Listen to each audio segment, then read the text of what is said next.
Assalamualaikum warahmatullahi wabarakatuh. Nahmaduhu wa nusalli ala rasulihil karim, amma ba'd. Jamaah maghrib yang dimuliakan oleh Allah Ta'ala, setiap orang ingin bahagia, setiap orang ingin sukses. Namun setiap orang kalau mereka mencari kebahagiaan, kesuksesan menurut versi mereka masing-masing, maka pasti mereka tidak akan dapatkan kebahagiaan. Ada yang berpikir, kalau uang banyak, saya sukses. Ada juga yang berpikir, kalau ladang saya luas, saya bahagia. Ada yang berpikir, kalau saya punya istri cantik, keturunan bangsawan, saya akan bahagia.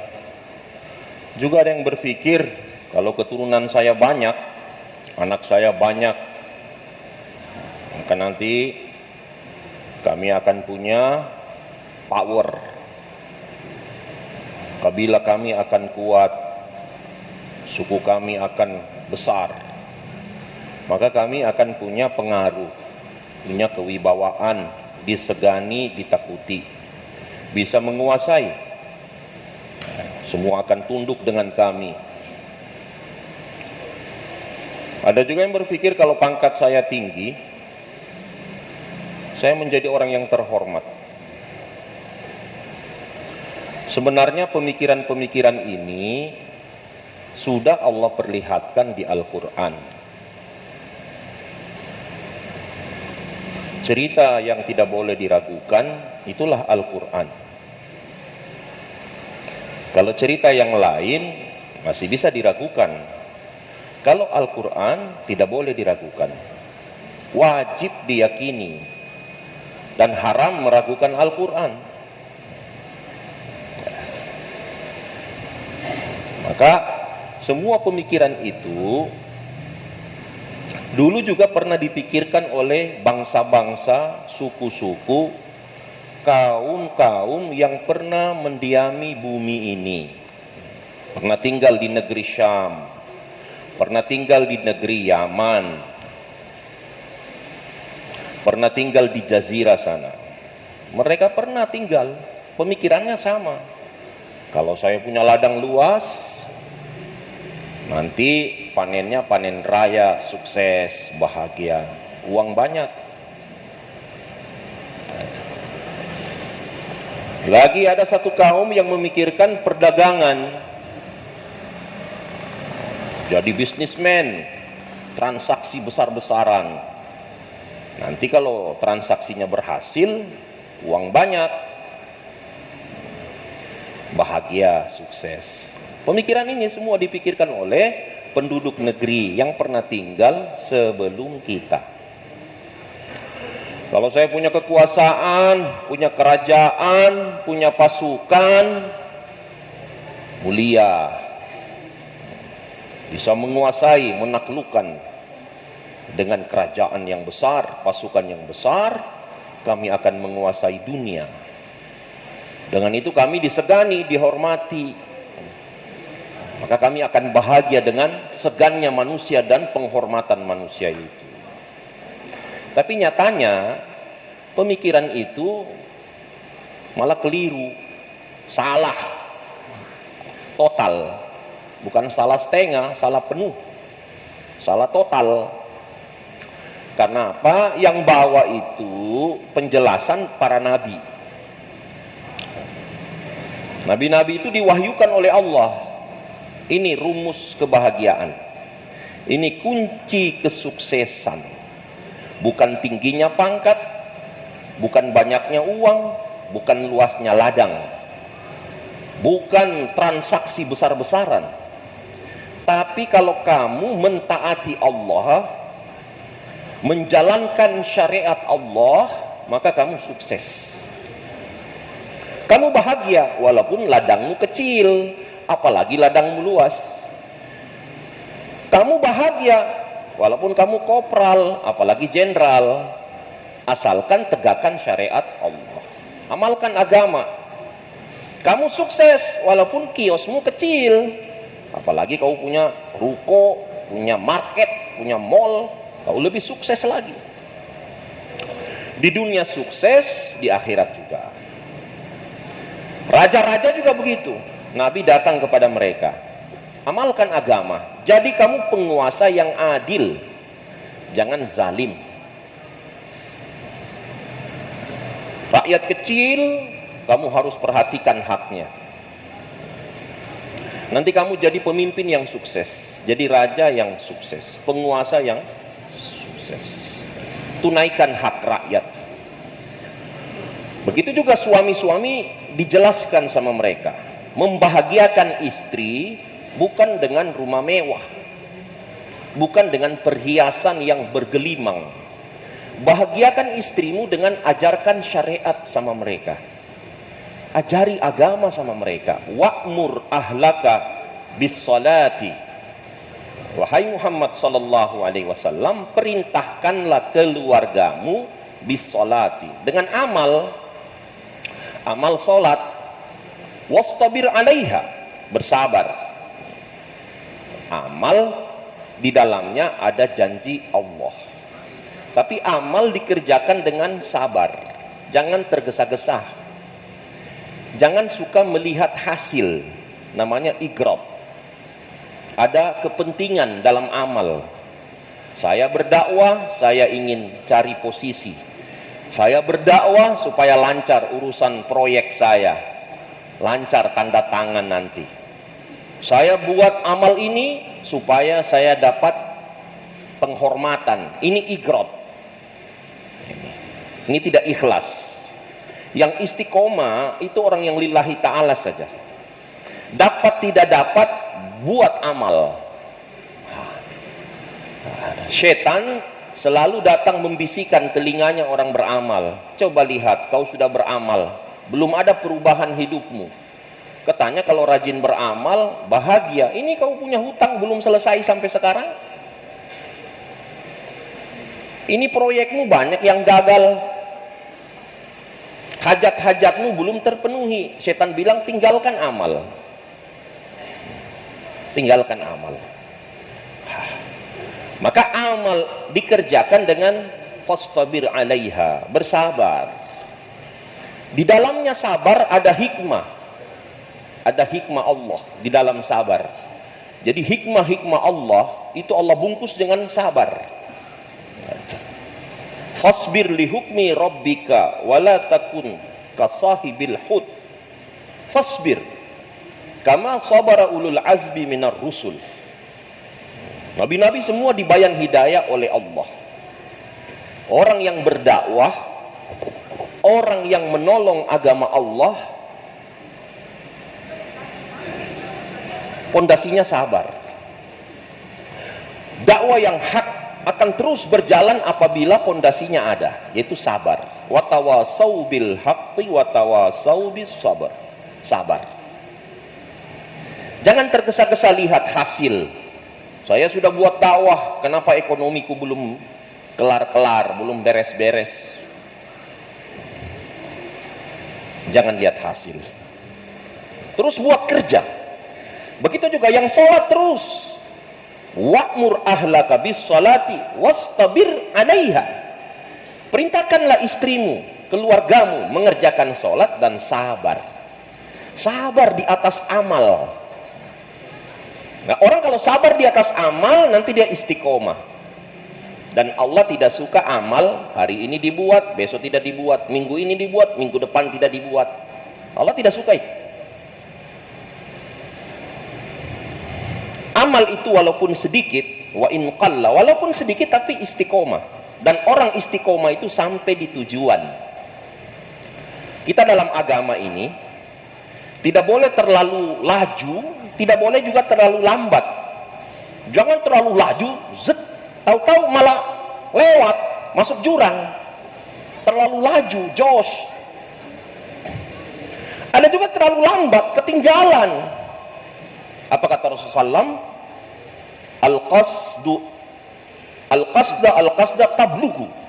Di tengah-tengah kamu akan sampai, jalan di tengah-tengah. Al-qasda tablugu. Kamu akan sampai di tujuan. Kalau naik onta, jangan dikasih beban berat sekali, nanti onta itu akan patah, punggungnya itu patah. Sesuai dengan beban muat dia, seperti kapal yang memuat barang-barang, itu berapa dia punya beban muat, harus sesuai dengan itu. Nanti jalannya stabil, kemudian kapal sampai tujuan. Inna hadzal din matin fa'augiluhu fihi birrifqi fa innal mumbatta la ardan qata'a wa la dhahran abqa. Agama ini kuat. Saking kuatnya agama, kamu tidak bisa lawan ini agama, tidak mampu kamu lawan ini agama, syariat ini. Kalau kamu mau bersumpah, saya bersumpah, seumur hidup saya akan tahajud, itu tidak akan mampu kamu. Mesti kamu ada tertidur. Saya bersumpah, sepanjang tahun saya ini mau puasa, pasti ada buka. Kenapa? Manusia hidup dengan keadaan. Kadang-kadang sehat, kadang-kadang sakit, kadang-kadang ada duit, kadang-kadang tidak ada duit. Kadang-kadang istrinya sedang, kadang-kadang istrinya marah-marah, baru marah-marah 1 minggu lamanya marah. Bisa. Maka menghadapi keadaan ini stres. Nanti dia stres, dia mundur, tinggalkan amal. Maka Allah tidak suka. Dipanggil satu orang, sini kamu, saya dengar kau sholat tahajud, tidak pernah kau tidur ya? Iya. Kau bagaimana? Saya dengar puasa sepanjang tahun. Iya, saya tidak pernah buka. Ini saya dengar kau tidak mau menikah lagi, membujang terus. Iya, ya Rasulullah, betul itu. Kata Nabi, mana yang lebih baik, saya atau kamu? Saya ini masih tahajud, saya juga tidur, tidak berdiri sepanjang malam terus. Ini orang mau lawan agama ini. Sebenarnya agama ini mudah. Kenapa? Ada contohnya. Contohnya diajari orang yang paling lapang dadanya, yang paling penyayang sama umat, yang cerdas, bukan orang bodoh, orang yang penuh dengan perhitungan. Ini manfaatnya apa, ini mudaratnya apa. Rasulullah SAW ini bukan manusia seperti mana orang bilang kaleng-kaleng, bukan. Ini orang terbaik, ini manusia terbaik, dengan penuh sifat membimbing ini umat, dan paham seperti apa kapasitasnya umat ini. Maka Nabi bimbing mereka. Maka Nabi bilang, saya masih tidur. Terus kenapa kau bisa mau kalahkan saya? Mana lebih baik saya dengan kau? Saya juga buka puasa. Saya puasa juga, saya juga buka. Dan saya menikah. Maka Nabi katakan, la rahbaniyah fil Islam. Tidak ada rahib dalam Islam. Rahib, tahu rahib? Rahib itu seperti pendeta-pendeta yang bersunyi diri, tidak mau bergaul, tidak mau datang dengan tantangan. Sebenarnya dunia ini Allah jadikan sebagai tantangan kita untuk mengangkat derajat. Ini dunia ini. Diuji kita punya iman, lembaran ujiannya itu dunia ini. Inna ja'alna ma'alal ardi zinatan laha. Dihiasi dunia ini dengan asbab-asbab. Hiasan dunia semuanya. Lina beluahum, untuk menguji manusia. Ayyuhum ahsanu amalah. Di perdagangan diuji nanti. Di perdagangan diuji. Dia tegakkan tidak syariat di perdagangan. Nah, kaum terdahulu yang berpikir kalau transaksi besar-besaran, modal besar, barang banyak, untung banyak, maka Nabi datang, Nabi Syuaib alaihissalam, ya qaumi ibudullah, sembah Allah. Menyembah Allah bukan hanya disuruh sujud. Apa syariat Allah di perdagangan kau tegakkan. Jangan kurangi timbangan, jangan tipu pembeli, jangan bohongi pembeli, buat baik sama pembeli.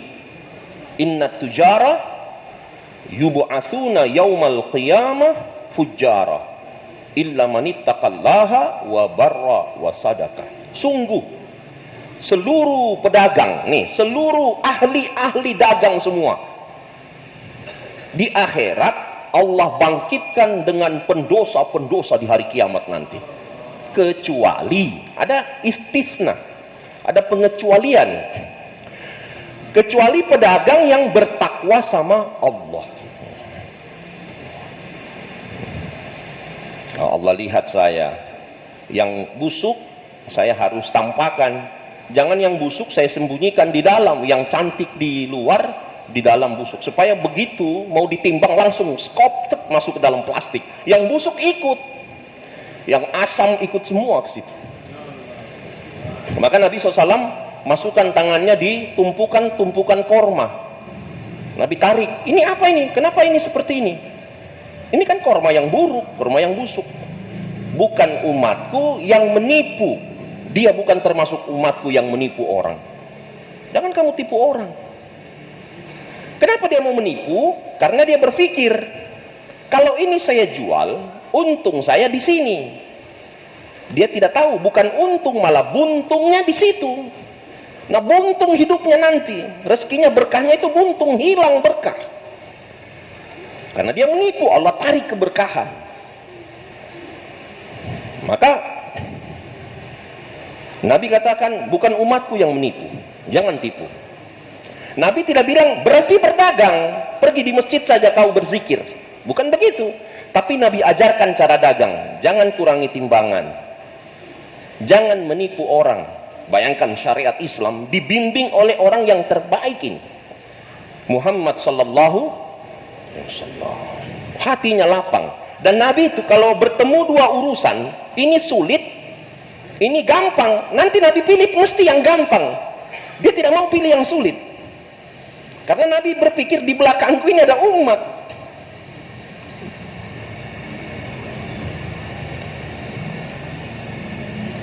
Hanya 50 waktu. Seandainya Nabi itu tidak punya basira, tidak punya pendalaman yang sangat luas, itu dibawa pulang sama Rasulullah.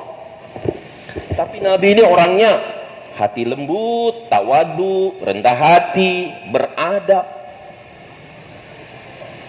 Tidak langsung bawa pulang, ditahan sama yang senior. Ma umirta rabbuk ya Muhammad. Apa yang diperintahkan oleh Tuhanmu kepada engkau wahai Muhammad? 50 waktu sholat. Nabi Musa bilang, oh banyak sekali itu kewajiban itu untuk umatmu.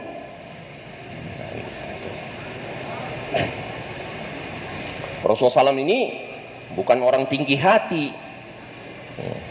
Walaupun sudah diakui dia Imamul Anbiya, Sayyidul Mursalin, namanya sudah ada berdampingan dengan namanya Allah, dilihat oleh manusia pertama Adam alaihissalam. Dia tidak bilang, tidak usah kau nasihati saya Nabi terbaik, Nabi seluruh alam, jangan kau nasihati saya. Kayak orang sekarang baru satu tetes ilmunya, tidak mau lagi dengar nasihat, baru satu tetes. Khidir alaihissalam, Allahu Akbar. Nabi Musa itu pernah dia berkhutbah di depan Bani Israel. Maka ada orang bertanya sama dia, "Hei Musa alaihissalam, apakah ada orang yang lebih berilmu dari kau?" Tidak ada, cuma saya sendiri. Saya yang paling berilmu sudah. Yang memang wajar dia jawab seperti itu, wajar. Dia nabi, dituntun wahyu oleh Allah dan Allah berikan ilmu sama Musa alaihissalam. Tapi Allah mau beritahukan lagi kepada Musa alaihissalam, "Hei Musa, masih ada hambaku yang dia mempunyai ilmu yang kau tidak miliki ilmu itu." Siapa dia? Nih, nabi punya sifat talab. Kalau ada saya mau cari, walaupun saya berjalan puluhan tahun, saya mau jumpa sama dia. Ini ulama cuma 10 langkah di muka rumahnya tidak pernah dia datangi. Cuma dekat dengan kampungnya, ulama tidak pernah dia kunjungi. Bayangkan penyakitnya umat hari ini, tidak ada gairah belajar, tidak ada gairah bertanya. Ini penyakit ini. Kata Syekh Ilyas rahmatullah alaih, jangan sampai terjadi. Orang-orang saya yang ikut jemaah ini tidak ada lagi hasrat mendatangi ulama untuk belajar ilmu. Bahaya mereka, bahaya. 1 tahun ulama tidak didatangi untuk bertanya fikih, bertanya hukum. Ini seperti Ramadan sudah dekat, tanya ulama, apa hukumnya ini? Apa yang membatalkan puasa? Apa yang membatalkan puasa? Berapa zakat harta yang harus saya keluarkan? Sudah 1 tahun ini harta saya putar. Sudah 1 miliar, wajib zakat tidak saya? Bayangkan.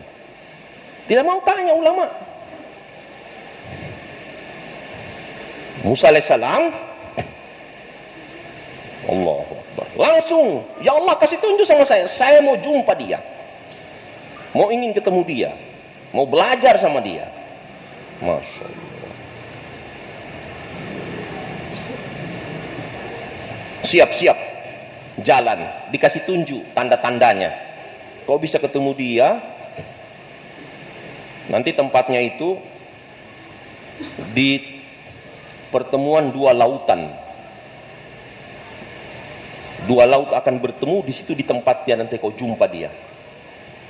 Ulama tafsir mengatakan 1 laut Rum, 1 laut Parsi. Ketemu itu 2 laut itu. Nanti di situ dia itu hamba itu. Masya Allah. Ini yang mau disuruh lautan ilmu, mau dijumpai lautan ilmu juga. 2 laut ketemu juga ini. 1 lautan syariat, 1 lautan hakikat juga ini. Mau ketemu ini. 2 lautan ilmu, ketemu di 2 lautan juga.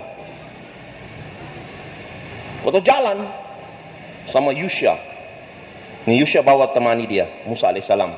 Nanti kalau ikan itu keluar atau hidup, beritahu sama saya.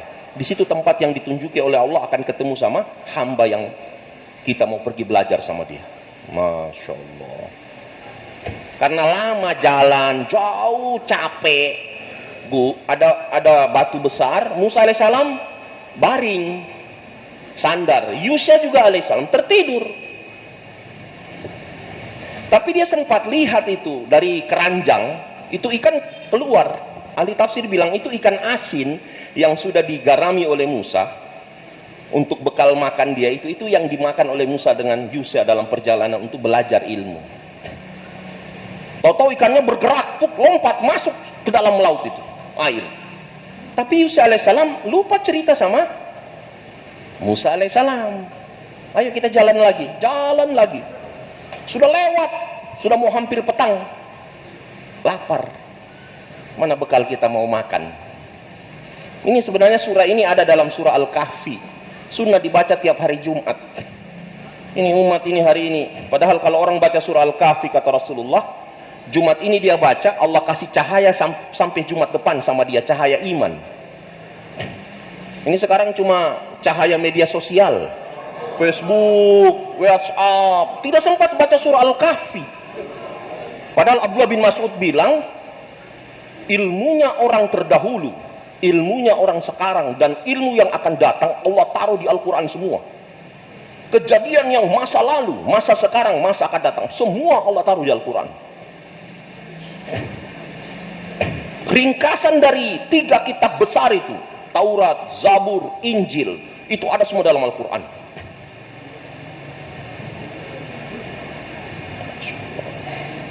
Hari Jumat dibaca surah Al-Kahfi, dan juga fadilahnya baca surah Al-Kahfi hari Jumat. Allah jauhkan dia dari Dajjal.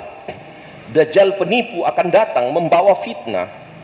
Semua orang ditaskil, diajak supaya mengakui dia Tuhan. Nah, manusia biasanya yang nampak itu yang dia percaya, yang hanya cerita itu masih ragu-ragu dia. Padahal yang namanya iman, yukadzibunal musyahadat wa tajribat wa yusaddiqunal mughibat wa yusaddiqunal mughibat. Ini Maulana Yusuf tulis dalam Haitus Sahabah. Imannya para sahabat Yukadzibunal musyahadat wa tajribah. Mereka membohongi, mendustakan yang nampak, dan semua pengalaman, riset, pengalaman mereka bohongkan semua. Wa yusaddiqunal mughibat, dan mereka benarkan yang gaib yang datang dari Allah melalui malaikat Jibril disampaikan kepada Nabiullah Muhammad sallallahu alaihi wasallam. Itu imannya sahabat. Nah, Dajjal nanti datang kasih lihat atraksi, demonstrasinya itu di depan mata. Lihat ini. Saya belah, saya hidupkan kembali. Coba lihat. Tunjuk langit, hujan turun. Musim kemarau hebat. Masa itu dia tunjuk langit, datang awan, hujan turun. Wah, semua pasti orang tercengang. Wah, ini betul-betul hebat. Sumur yang kampung orang yang tidak mau beriman, sumurnya ditunjuk sama Dajjal, kering kau, langsung kering itu air itu. Dan tanah gersang dia tunjuk, tanaman keluar semua, buah-buahnya keluar. Dajjal. Nanti dia bawa roti sebanyak gunung itu, bawa rotinya itu di tangan kirinya, api, air. Siapa yang mau beriman sama saya, makan roti ini. Kalau tidak, kelaparan kamu. Orang beriman waktu itu, Maulana Umar Palampuri sering bayan masalah Dajjal. Kata Maulana Umar Palampuri, orang beriman pada waktu itu hanya tasbih saja, sebagaimana hadis Rasulullah sallallahu alaihi wasallam. Tapi orang yang punya cahaya iman, dia tidak terkesan dengan yang zahir. Dia terkesan dengan sabdaan Rasulullah sallallahu alaihi wasallam. Yang benar Rasulullah. Yang Nabi bilang, masa itu nanti orang hanya tasbih kenyang. Sebagaimana malaikat. Coba malaikat. Makan apa malaikat? Jin masih makan. Jin Allah buat dari mimmarijim minnar, dari jilatan api itu. Jilatan api, kalau api kita lihat dinyalakan, ada ujungnya yang menjilat-jilat angkasa, itu jin diambil dari situ dibuat. Tapi jin masih makan arang, tulang, kotoran yang kering, itu jangan kita kencingi. Karena Nabi bilang itu makanan penghuni bumi juga, itu jin. Tulang, dia makan itu.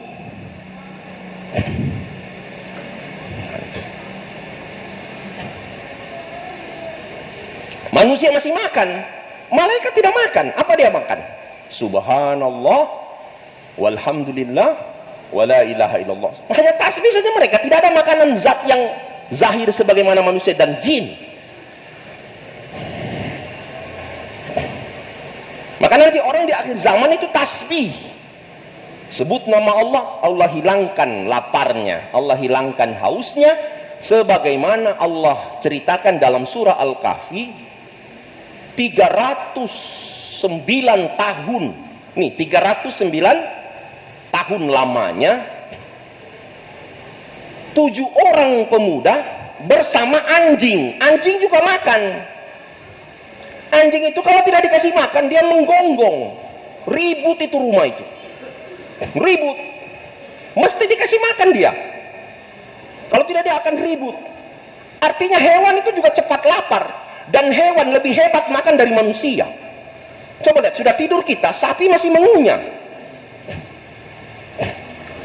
Kambing, ikan, terus masih makan. Berapa banyak ditaruh, itu mengunyah. Burung, makanan terus dia mengunyah. Dan kita lihat, kita sudah tidur, hewan-hewan masih bergerak. Yang hewan malam masih mencari makan juga. Siang hari, coba lepas itu kambing, sepanjang hari dia makan rumput. Maka hewan memama biak. Memama biak, tahu memama biak? Apa artinya memama biak? 2 kali mengunyah. Sudah dia kunyah itu, orang sudah tidur, malam dia kunyah terus. Karena masih ada, dia kunyah 2 kali, dia muntahkan, dia kunyah lagi. Manusia kalau tidak ada agama, dia kalah hewan memama biak. Otaknya makan terus. Bukan cuma makan dia cari, manusia dia mau makan juga. Jin juga dia mau makan juga itu. Kalau orang tidak ada iman, mau makan jin juga dia. 309 tahun. 309 tahun. Tidak makan, tidak minum. Bagaimana Allah jaga mereka? Sedangkan ini, organ di dalam tubuh ini harus ada asupan, suplai karbohidrat, protein. Harus disuplai dengan itu, dan itu Allah simpan di makanan-makanan tadi itu. Ada semua di situ, kandungannya ada.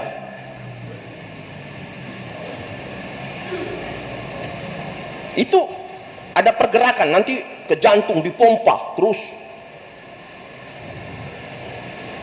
Ini pertumbuhan daging tubuh ini, terus tenaganya juga dibutuhkan itu makanan. Ini 309 tahun tanpa makan, tanpa minum, termasuk anjingnya tidak mengunyah, tidur, dibolak-balik sama Allah. Dan ada pergerakan, bukan dijadikan patung, bukan.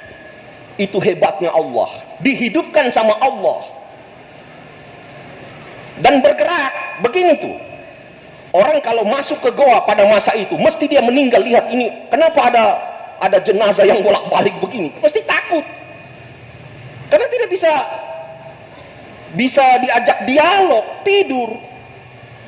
Kalau nanti naik matahari, maka dia supaya matanya tidak silau, maka Allah balikan badannya itu membelakangi matahari itu.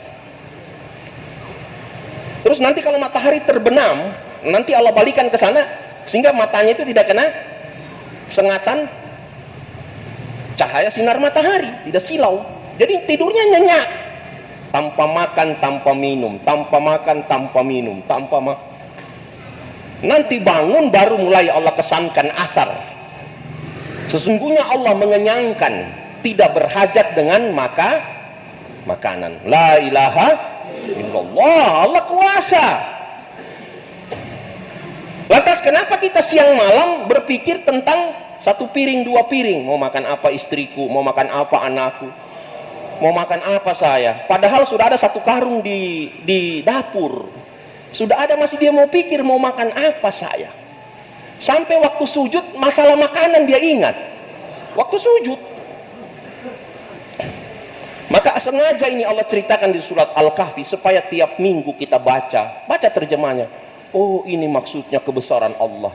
Tidak main-main ini. Zat yang saya sujud sama dia, berkuasa ke atas segala sesuatu. Di tangannya lah kemuliaan, kehinaan, untung, rugi.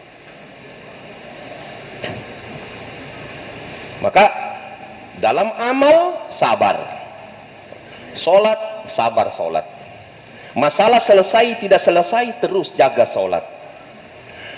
Waktu sibuk datang, tawaran besar datang, azan dikumandangkan. Stop dulu, sholat dulu. Dahulukan Allah. Karena ini 1 miliar, ini detik itu 1 miliar. Yang sana tasbihnya satu saja mengalahkan dunia dan segala isinya yang pergi ke masjid tadi. Memang secara zahir dia untung, tapi hakikat dia rugi besar, dia tinggalkan sholat. Fawailul lil musallin. Celaka orang yang sholat, bukan celaka yang tidak sholat. Yang tidak sholat celakanya besar. Ini juga celaka. Siapa yang sholat celaka? Mereka yang lalai dalam sholat, lalai waktunya, suka dia tunda.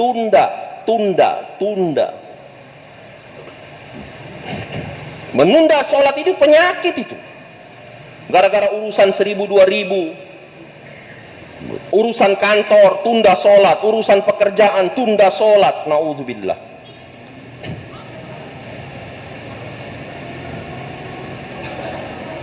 Imam Az-Zahabi menulis dalam kitabnya Al-Kabair, dosa besar itu ada 69. Nomor 1 mensyirikan Allah. Terus meninggalkan sholat, melalaikan waktu sholat juga dia masuk dalam dosa besar itu.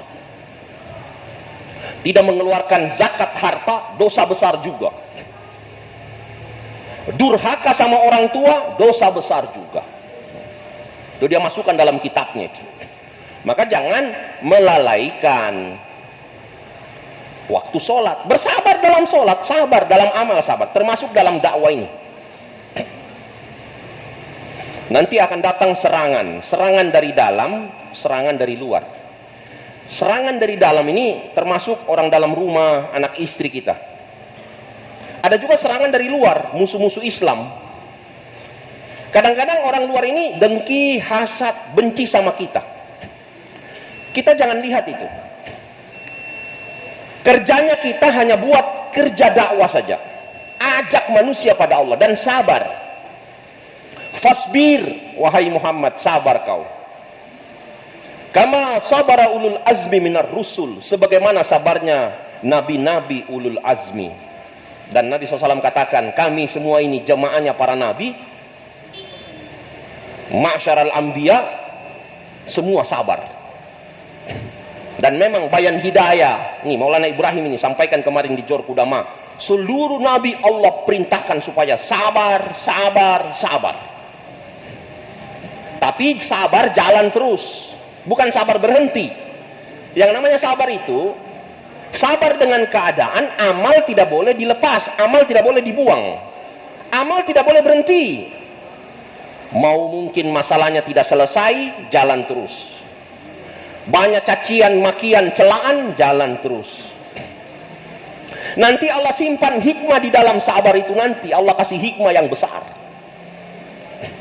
Allah kasih banyak hikmah. Dia akan dekat dengan Allah. Allah bukakan hijab, sehingga nanti dia lihat sesuatu itu dengan pandangan Allah semua. Dia berjalan dengan langkah yang dilangkahkan oleh Allah. Begitu juga tangannya, lisannya, semua akan dituntun sama Allah dia. Karena dia dapat itu cahaya hikmah dengan sabarnya tadi. Maka menghadapi umat ini, ya sabar. Jangan tergesa-gesa mau rubah kita punya orang tua, kakak, adik, istri, jangan tergesa-gesa. Ada orang datang, Ustadz, saya mau ceraikan saja istriku. Hah, kenapa? Saya baru ikut 3 hari, tapi saya suruh dia sholat, tidak mau dia sholat. Baru 3 hari keluar. Jadi saya mau ceraikan saja dia. Inna lillahi wa inna. Sudah berapa lama kau berumah tangga? Dia bilang sudah 15 tahun. Saya bilang sama dia, Mas Syekh pernah bilang, berapa tahun kau sama-sama dia dalam kelalaian sama Allah, setelah kau mulai sadar, maka selama itu juga kau harus seimbangkan waktumu untuk mendidik dia. Itu 15 tahun juga kau sama-sama dia. Baru 3 hari mau ceraikan istri. Waktu dulu 15 tahun sama-sama maksiat, tidak ada pikirannya untuk itu. Dia bilang, soalnya ban serep banyak di luar ini. Ini tidak normal ini. Di rumah mendidik mereka sabar. Keluarga dididik dengan sabar. Bimbing mereka. Kasih contoh sama mereka. Rasulullah SAW mendidik dengan baik anaknya, istrinya. Mereka ini, istri itu fitrahnya bengkok, maka pelan-pelan dia diarahkan, jangan dikerasi, nanti patah. Ini fitrah bengkok ini, biar sudah dikasih tahu 100 kali, tetap dia bikin. Itu namanya fitrah bengkok, tetap saja dia bikin. Biar berbagai cara, walaupun sudah pakai cambuk, tetap dia bikin. Memang fitrah. Maka bersabar. Sayyidina Umar itu orang disegani, singa Arab. Istrinya ngomel-ngomel, dia cuma pegang palang pintu saja. Ada yang panas-panasi Umar. Wah, ini Amirul Mukminin, ini istrinya ngomel-ngomel dalam ini. Mestinya dia harus balas. Kamu juga sama setannya kamu ini. Mau ikut panas-panasi saya. Biarkan saja. Gitu. Masya Allah, dia terima saja. Disemprot sama bininya. Masya Allah, dia diam saja. Kita ini di rumah mau kasih lihat kalau saya ini imam. Istri lawan sedikit sudah naik lagi. Pokoknya sifat pembawaan itu selalu mau meluruskan itu dengan kekerasan. Rasulullah SAW katakan, sebaik-baik kamu adalah orang yang paling baik sama istrinya, dan aku adalah orang yang paling baik dengan istriku. Ini dai bukan sejuta umat. Masya Allah.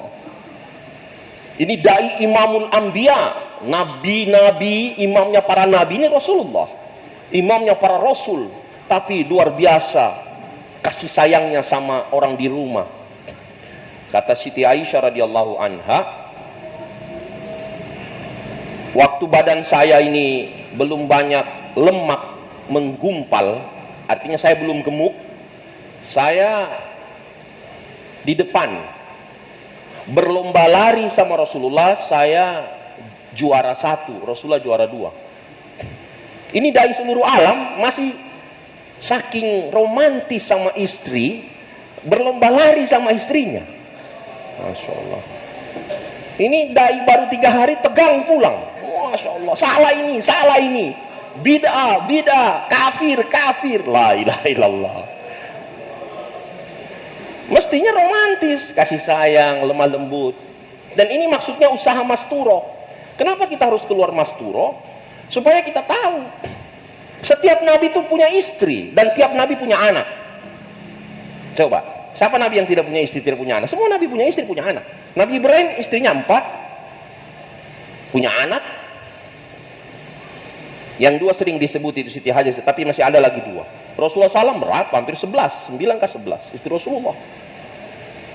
Sayyidina Isa alaihi salam nanti turun, dia menikah. Dia turun ke dunia ini, programnya di samping nanti dia mendeklarasikan, kalau saya ini bukan Tuhan, saya hamba Allah. Terus dia menikah nanti. Dia akan menikah untuk memberitahukan bahwa ini fitrah manusia. Maka dalam Al-Quran Allah berfirman yang artinya, dan kami telah menjadikan nabi-nabi sebelum engkau wahai Muhammad azwajan wa auladan, istri-istri dan anak. Mereka punya istri dan anak. Kenapa istri dan anak ini? Sebagai sebab untuk apa? Perangkat untuk membantu kerja agama. Ismail alaihissalam dilibatkan oleh Ibrahim alaihissalam. Hajar radhiyallahu taala anha itu juga dilibatkan oleh Ibrahim alaihissalam. Siti Khadijah dilibatkan oleh Rasulullah SAW. Fatimah radhiyallahu taala anhuma dilibatkan oleh Rasulullah SAW dalam dakwah. Wal mu'minuna wal mu'minatu ba'duhum awliya'u ba'd ya'muruna bil ma'rufi wa yanhauna 'anil munkari wa yuqimuna sholata wa yutuna zakat. Di akhir ayat ini Allah bilang ulaika sayarhamuhumullah. Keluarga yang begini yang Allah rahmati, suami dai, istri daiyah. Suami bangun tahajud, istri bangun tahajud. Suami sholat berjamaah, istri juga sholat di rumah.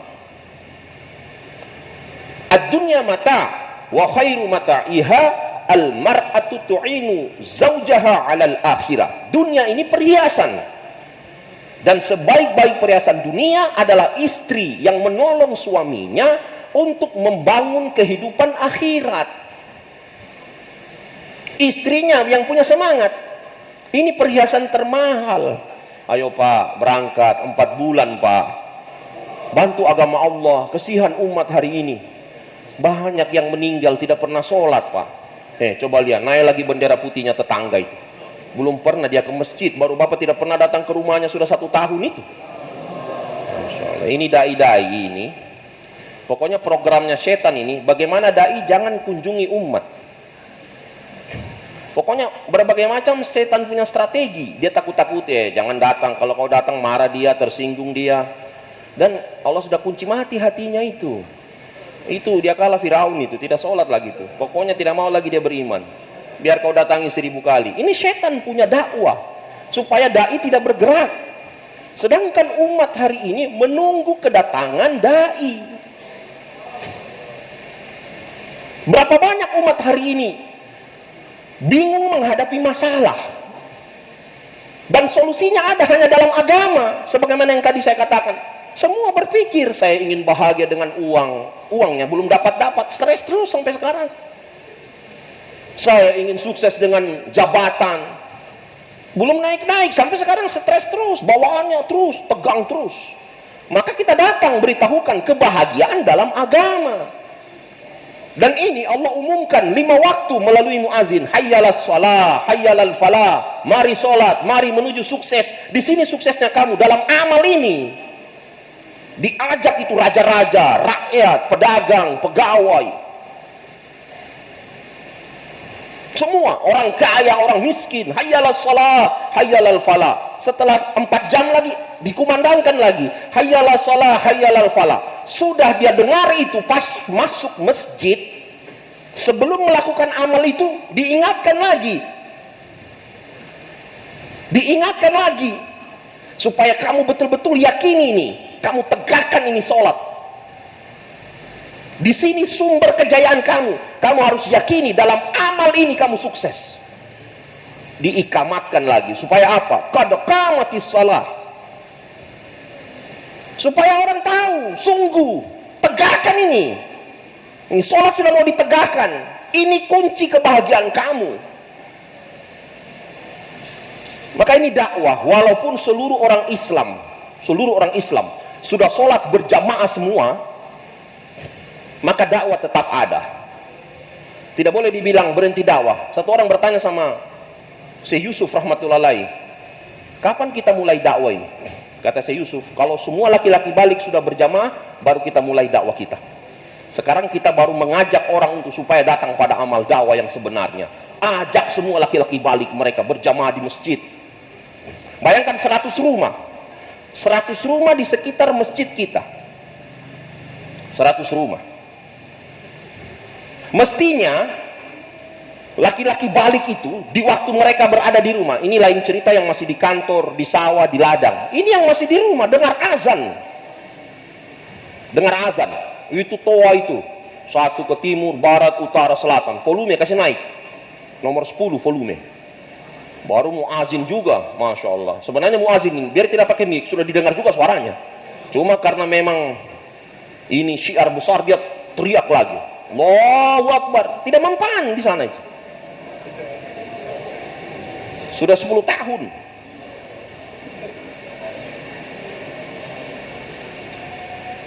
Tapi kita ini tidak boleh lihat hasil. Kita ini hanya tugasnya bergerak. Innama ana muballigun wallahu yu'ti. Saya ini hanya menyampaikan saja, tablik. Wallahu yu'ti, yang kasih paham Allah, yang buka hatinya Allah. Tugasku hanya berdakwah. Fastaqim kama umirta wa man taba ma'ak. Hai Muhammad sallallahu alaihi wasallam, istiqomah kau dalam amal sebagaimana yang diperintahkan. Kau itu hanya diperintahkan istiqomah dalam kerja. Jangan kau tanya orang-orang siapa yang masuk neraka, siapa. Nggak usah itu kau pusing. Kau kerja saja, sampaikan. Ajak. Ini tugasmu. Walaupun tidak ada yang ikut, terus kau bergerak. Kenapa? Di hari kemudian nanti, Rasulullah SAW cerita sama sahabat. Ada nabi di belakangnya 10 orang. Ada nabi di belakangnya 100 orang. Ada nabi di belakangnya 93 orang. Ada nabi di belakangnya, wah, seperti satu kabilah masuk Islam. Asbab nabinya ada ratusan ribu. Rasulullah SAW memang paling banyak nanti umatnya berdiri di belakangnya. Ada nabi berdiri sendiri, tidak ada orang di belakang. Masya Allah, tidak ada yang ikut. Ada nabi istrinya tidak ikut, cuma anaknya berapa orang yang ikut di belakang dia. Kaumnya tidak mau ikut, cuma anaknya saja yang beriman. Berapa orang anaknya ikut di belakang dia. Semua itu yang penuh umat di belakangnya, yang 100 orang, 100.000 orang, yang 90 orang, dan yang kosong tidak ada yang ikut, itu berhasil semua, sukses. Kenapa? Karena dia ketika diperintahkan kerja, dia kerja dan tidak lihat hasil. Maka jalan terus dalam dakwah ini. 100 rumah, satu hari minimal 2 rumah. Satu hari berapa? Minimal 2 rumah. Datang, Assalamualaikum. Waalaikumsalam. Duduk saja. Kan setan bilang kau tidak bisa ceramah, tidak tahu ayat, tidak hafal hadis. Duduk saja, baku tatap-tatap. Permisi dulu Pak ya, Assalamualaikum. Baku lihat-lihat karena tidak tahu mau bicara apa. Kadang-kadang orang kampung, ini orang kampung ya, belum kita bicara, dia duluan bicara.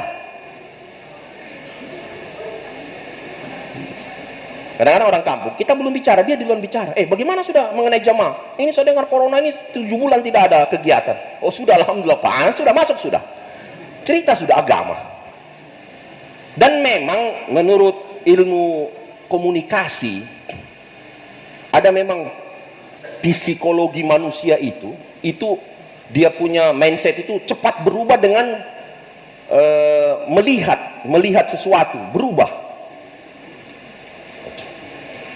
Contohnya kalau ada orang yang duduk di teras rumahnya, dia pikir masalah sawah ladangnya, dia pikir masalah sawah ini. Tiba-tiba datang polisi, ini pikirannya tadi belum habis ini masalah sawah, tapi karena polisi datang langsung hilang itu pikiran sawah. Kenapa ada polisi di rumah saya ini? Jangan-jangan ada kriminal, jangan-jangan penyergapan ini, bos sabu-sabu di sini. Wahaya ini, ada polisi masuk di sini. Sebenarnya sabu-sabu ini hukumnya kalau ulama haram. Jangan dibilang tidak haram itu.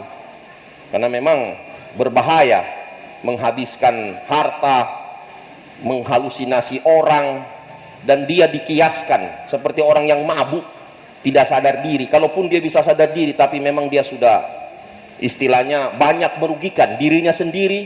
Begitu habis uang, ketergantungan, segala cara. Mau curi uang ayahnya, mau menipu orang, segala cara, sampai dia sudah mau bunuh diri dengan itu, sebab itu. Sehingga ulama, walaupun dia tidak sama modelnya, dia dikiaskan, walaupun tidak sama dengan khamar, tapi dia dikiaskan bahwa ini juga masuk kategori sesuatu yang menjadikan orang itu lalai dari Allah, bermaksiat, dan gampang bermaksiat, mabuk.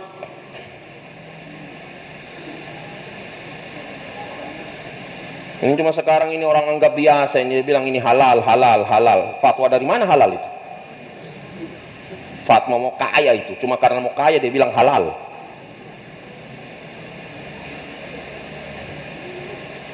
Kalau halal, kenapa kau dikejar-kejar polisi? Kenapa kau sembunyi-sembunyi? Kalau halal, jual saja di depan rumah. Sebagaimana kau jual mangga, jambu, jual saja di situ.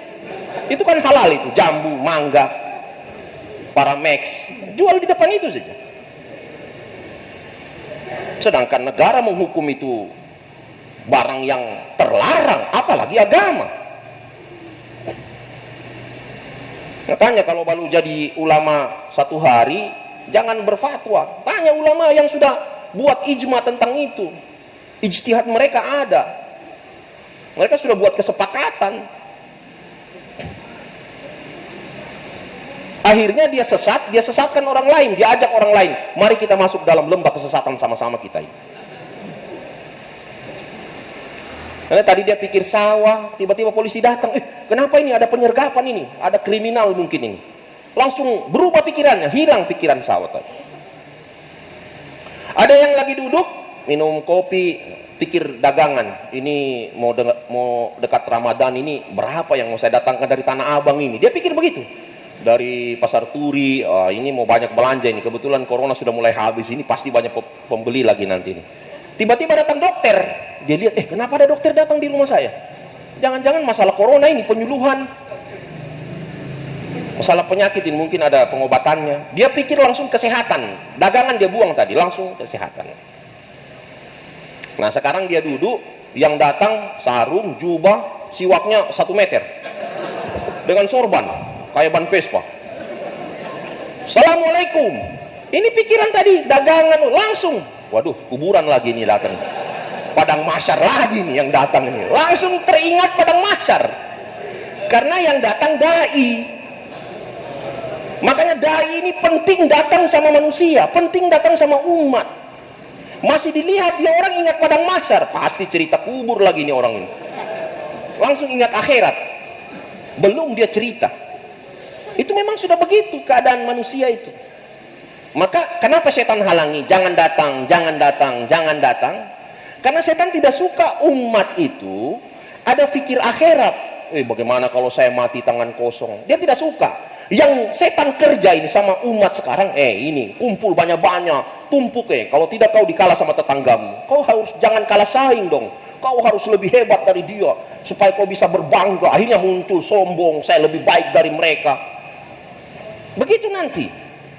Karena setan mau cari kawan-kawannya untuk bersama-sama dia semua ke neraka. Makanya setan bukan cuma di dunia dia berdakwah, nanti dia ceramah lagi di neraka, ceramah. Ada mimbarnya dia, mimbar api. Kemudian dia pakai tongkat api dan mahkota api juga, seperti sorban begitu, api begitu. Selamat datang semua taskilan saya waktu di dunia ini, Masya Allah. Mari kita nikmati sama-sama ini panasnya api neraka. Itu setan, dia bayang itu, dan Allah sebutkan bayangnya setan dalam surat Ibrahim. Wa qala syaitanu lamma qudiyal amru innallaha wa'adakum wa'dal haqqi wa wa'adtukum fa akhlaftukum wa ma kana 'alaikum min sultanin illa an da'utukum fastajabtum li fala talumuni walumu anfusakum. Itu bayangnya setan itu. Dan ketika setan berkata di depan para jamaahnya semua, siapa jamaahnya? Yang dulu sering ikut dia punya dakwah. Karena Nabi bilang itu, setan itu hari-hari akan memberikan semangat kamu untuk bermaksiat. Wa ya'murukum bil fahsya. Setan itu menyuruh kamu dalam kemungkaran, fahsya. Dan dia takut-takuti kamu dengan apa? Bil faqar, dengan kemiskinan. Kalau kau pergi sholat, pembeli datang, kau jatuh miskin nanti, lari pembelimu. Itu setan itu. Asy-syaitanu ya'idukumul faqra. Setan itu menjanjikan kamu itu, memberikan kamu iming-iming, kalau kamu nanti tinggalkan amal, kamu jatuh miskin. Itu setan. Wa ya'murukum bil fahsya, menyuruh kamu supaya buat kemungkaran, fahsya, kemaksiatan. Wallahu ya'idukum, dan Allah menjanjikan kamu magfirah wa fadlan, dan juga karunia. Ini karunia Allah. Kalau kamu sedekah, kamu tidak akan miskin. Kalau kamu sedekah, kamu tidak mati jelek. Kalau kamu keluarkan zakat, apa kata Nabi? Hassinu amwalakum bizakah. Bentengi harta kamu dengan zakat. Allah jaga harta kamu. Ini semua karunia dari Allah. Tapi syaitan bilang jangan. Kalau kau nanti bantu orang susah, kau jatuh miskin. Itu syaitan dakwah. Makanya itu syaitan dakwah tiap hari. Malaikat juga bilang, jangan dengar dia, jangan dengar dia. Ini kalau tidak datang dai, bantu malaikat, dia bilang iya, malaikat tidak betul, yang benar setan, setan, setan. Itu jadi tazkiran, dia bawa ke dalam neraka, dia khotbah. Kamu semua, sebenarnya Allah berjanji sama kamu, dan janji Allah benar. Dan saya juga buat perjanjian sama kamu. Janjiku palesu, bukan palsu, palesu. Janji palesu. Saya ini bohong semua janjiku, tidak ada yang benar. Allah yang benar. Dan saya saat ini tidak bisa menguasai diri saya sendiri, apalagi membantu kamu. Diriku saja saya tidak bisa tolong. Bagaimana saya menolong kalian? Sudah, sekarang marilah kita nikmati sama-sama panasnya api neraka. Baru orang menangis, keluar darah, keluar nanah, nangis sejadi-jadinya. Tidak ada gunanya. Maka oleh sebab itu dai harus bergerak, datangi umat tiap hari, minimal 2 rumah, terserah. Kalau 5 rumah boleh, 10 rumah boleh. Dan dakwah malam juga penting. Da'autu qaumi laila wa nahara. Allah sebutkan malam hari, siang hari. Bahkan kalimat malam itu lebih awal Allah sebutkan. Ini khususnya umat Muhammad. Paling banyak malam hari umat ini. Apalagi kalau malam Sabtu, malam Minggu di pinggir jalan. Wah, laki-laki semua, perempuan kumpul. Kita datangi umat. Ajak mereka kepada Allah. Satu kata dakwah pahalanya 1 tahun ibadah. Berdiri sesaat di depan umat untuk mengajak mereka pada Allah, itu lebih baik daripada orang yang sholat di depan Hajar Aswad pada malam Lailatul Qadar. Rasulullah SAW buat dakwah, baik itu di bulan Rajab, Sya'ban, di bulan Ramadan. Nabi bergerak 10.000 orang Nabi bawa dari Madinah pergi ke Mekah. Fatul Mekah terjadi bulan Ramadan, perang Badar terjadi bulan Ramadan. Kata Maulana Yusuf, dia tulis surat sama penanggung jawab seluruh dunia, kalau kamu ingin hembusan angin hidayah berhembus dengan kehendak Allah, menyebar ke seluruh alam, bergeraklah kamu di bulan Ramadan. Kalau kamu ingin tercetak jutaan orang sholat tahajud, jutaan orang tarawih, jutaan orang membaca Quran, maka kamu bergerak di bulan Ramadan. Lihat perang Badar, sampai Syekh Yusuf tulis dalam suratnya, perang Badar di bulan Ramadan, Fatul Mekah di bulan Ramadan. Kalau ingin kamu dapatkan kerohanian 70 kali lipat, Allah lipat gandakan rohanimu, kamu bergerak di bulan Ramadan. Tapi setan bilang, sudah di situ, untungnya Ramadan itu pembeli banyak, tidak usah kau dakwah. Nanti Syawal kau bergerak. Sudah di sini mau kau punya untung ini, Ramadan. Sebenarnya Nabi berdoa Ramadan itu karena di situ dilipat gandakan amal, sunat jadi fardu 70 kali lipat. Tapi kata Maulana Yusuf, yang dimaksud fardu 70 kali lipat, rohanimu akan Allah lipatkan 70 kali, ditingkatkan sama Allah di bulan Ramadan itu. Kita harus bergerak, terus bergerak, jangan berhenti gerak. Sudah di akhir zaman ini mesti jalan terus, jangan berhenti, jangan terlalu pelan, jangan terlalu laju, jalan di tengah-tengah. Maksudnya ikuti tertib, ikuti arahan Masya, jalan terus, jangan berhenti dakwah. Bayangkan kalau berhenti matahari, berhenti dari rotasinya, satu negeri akan kering, hancur, satu kering akan beku, satu negeri akan beku, maka terus berputar dengan kehendak Allah.